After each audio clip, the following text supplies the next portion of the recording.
দেখুন, আমাদেরকে মানবাধিকারের কথা বলা হয়, আমরাও মানবাধিকারের কথা বলি, কিন্তু আমরা মানবাধিকার বলতে মিন করি একটা, ওরা মানবাধিকার বলতে মিন করে সমকামিতা, সমকামীদের অধিকার। আমরা বৈষম্য বিরোধী বলতে চাই সমাজে হিন্দুদের প্রতি কোনো বৈষম্য হবে না, খ্রিস্টানদের প্রতি কোনো বৈষম্য হবে না, নারীদের প্রতি কোনো বৈষম্য হবে না, কারোর প্রতি কোনো বৈষম্য হবে না, হুজুর শ্রেণীপতির বৈষম্য হবে না। দাঁড়িয়ে আছে তাহলে সে চাকরির জন্য অনুপযুক্ত বিবেচনা করা হবে, দায়ের কারণে এই বৈষম্য হবে না। টুপি আছে, হিজাব আছে, সেজন্য সে ভার্সিটিতে চান্স পাবে না বা তার প্রতি বৈষম্যমূলক আচরণ করা হবে, এগুলো থাকবে না। এদেশে মানুষ এই বৈষম্য দূর করতে চায়, আর ওরা আছে এদেশে সমকামীদের অধিকার প্রতিষ্ঠা করে তথাকথিত বৈষম্য দূর করার জন্য। আমাদের বৈষম্য বিরোধী চেতনা আর তাদের বৈষম্য বিরোধী চেতনা এক না। আমাদের বলতে এখানে আমি হুজুর শ্রেণী কথা বলছি না, এদেশের সর্বস্তরের মানুষ যদি গণভোট নেওয়া হয়, সমকামিতাকে এদেশের অধিকার হিসেবে এই বিকৃত যৌনতা চর্চা করে আমেরিকাতে, পৃথিবীর উন্নত দেশগুলোতে যে পরিমাণ ধ্বংস ডেকে এনেছে, সেখানকার রাস্তা রাস্তা অভিভাবকরা নেমেছে প্রতিবাদ করবার জন্য। আপনার একটা ভিডিও, ভাইরাল একটা ভিডিও দেখেছেন, কোন একটা গণমাধ্যমের কোন একটা টকশো বা টেলিভিশনে কোন একটা প্রোগ্রামে বাবার সামনে তার ট্রান্সজেন্ডার একটা মেয়ে আসছে, দেখে ছেলে ছিল সে, সম্ভবত মেয়ে হয়ে গেছে, সে চিত্র দেখে বাবা যে হাওমা করে কেঁদেছেন, গোটা পৃথিবীর মানুষের বিবেকে আঘাত করেছে। এই বিকৃত যৌনাচারের যারা প্রবর্তক, যারা ধ্বজাধারী, এরা ওই বিকৃত জিনিসটাকে আমাদের দেশে প্রবেশ করাবার অপচেষ্টায় লিপ্ত আছে। এরা জানে না যে এই স্বপ্ন এই দেশের মানুষ আসলে কখনো বাস্তবায়ন হতে ভাইরা আমার। অতএব আমরা যারা দাওয়াতি কাজ করব, সময়ের এই চাহিদাগুলো বোঝার চেষ্টা আমাদেরকে করতে হবে। আমাদেরকে বিভিন্ন নাস্তিক্যবাদ, ধর্মহীনতার দিকে নিয়ে যাওয়া হচ্ছে, এমন এমন শব্দ দিয়ে, মানব ধর্মের কথা বলে মানুষ হিসাবে আমাদের পরিচয়কে বড় তুলতে হবে, ধর্মীয় পরিচয় বড় বিষয় না। এগুলো সবগুলো হলো নাস্তিকতার প্রথম ধাপ, যেগুলো শোনার পর আমাদের দেশে এক শ্রেণীর সাধারণ মুসলমানরা না বুঝে তারাও সেগুলোকে অ্যাপ্রিসিয়েট করে যে কত সুন্দর কথা, হিন্দু না, বৌদ্ধ না, মুসলমান না, আমার কাছে মানুষ হিসেবে অধিকার চান। আমরা সবাই খুব অ্যাপ্রিসিয়েট করি।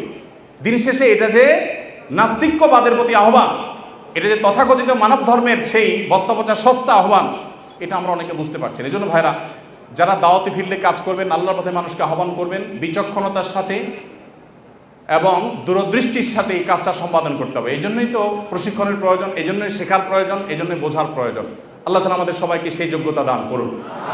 ভাইরা আমার, যত রকমের ষড়যন্ত্র আছে সেগুলো আমাদেরকে খুব গভীরভাবে উপলব্ধি করতে হবে এবং সেগুলোর বিরুদ্ধে আমাদের প্রত্যেককে সামাজিক সচেতনতা গড়ে তুলতে হবে।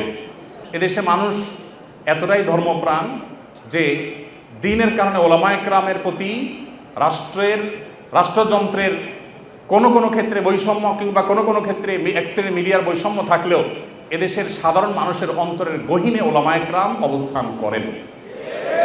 একজন আলেমকে যে সম্মান, যে রেসপেক্ট সাধারণ মানুষ করে, কোনো পলিটিশিয়ানকে, কোনো পদস্থ কর্মকর্তাকে তিনি যত বড়ই হন না কেন, অন্তরের গভীর থেকে প্রকৃত যে ভালোবাসা থেকে যে শ্রদ্ধাটা হয়, সেই শ্রদ্ধাটা কখনো এদেশে মানুষ অন্য কাউকে নিবেদন করে না।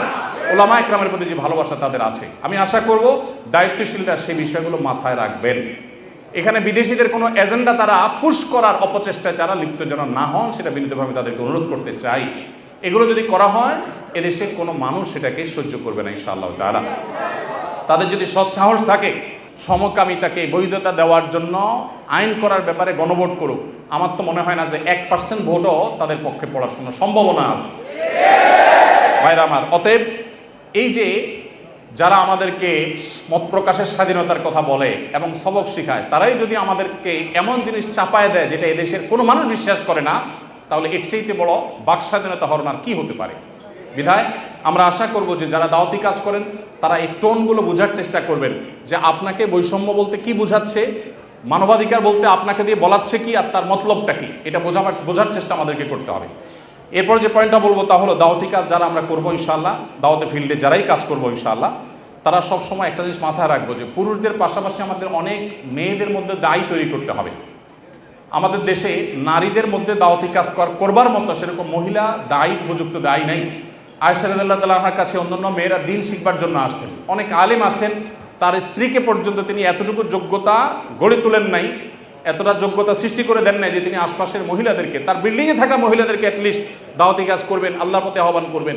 আমাদের মা বোনদের, বিশেষ করে এদেশে মা বোনদের দিনের প্রতি যে আগ্রহ, যদি আমরা আজকে উপযুক্ত মহিলা দায়ী সেরকম তৈরি করতে পারতাম, এবং অবশ্যই মহিলাদের দাওয়াতি কাজে শরীয়তের যে বাইন্ডিংসগুলো আছে, শারায়াতগুলো আছে, সেগুলো মেনটেন করে যদি করা যেত, এই সমাজের চেহারা পরিবর্তন হয়ে যেত। আমাদের আসুন্নাহ ফাউন্ডেশনে আমাদের মা বোনদের যে অংশগ্রহণ, মা বোনদের যে আগ্রহ ভালো ভালো কাজে, সেটা বেশ অনেকগুলো প্রজেক্টে আমরা দেখি যে পুরুষদের চাইতে অনেক বেশি। আমরা অনেকগুলো ইসলামী জ্ঞানের প্রতিযোগিতা আয়োজন করি, আপনারা জানেন, সেখানে হাজার হাজার মানুষ অংশগ্রহণ করেন। প্রত্যেকবার আমরা দেখি মেয়েরা সবসময় অংশগ্রহণকারীর সংখ্যায় সবচেয়ে এগিয়ে থাকে, এবং ভালো ভালো পুরস্কারগুলো তারাই বেশিরভাগ ক্ষেত্রে জিতে।